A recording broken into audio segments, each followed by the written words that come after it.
ভাই রে ভাই, একদিন গেছিলাম ভাইরাল মহিবের বাড়িতে। তো মহিবের বাড়িতে যাওয়ার পরে শুনলাম যে ও গেছে ঘাস কাটবার।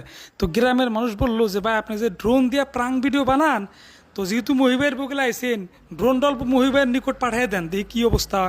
তারপরে ভাই পাঠিয়ে দেওয়ার পরে দেখেন যে এই অবস্থা রে ভাই, কি আর কমু। আস্তে আস্তে মানে পেট বিষ হয়ে গেল গা। তো যাই হোক, কিছুক্ষণ দৌড় সর পারার পরে ওনাকে মানে কিছু কথা জিজ্ঞাসা করলাম। তারপরে ওনার মানে কথা শুনে মানে মানুষ সবাই হাসে, কিন্তু যেগুলো যেগুলো কথা কয়েছে ড্রোন ক্যামেরা উচ্চারণ করতে পারেন না, বুঝছেন।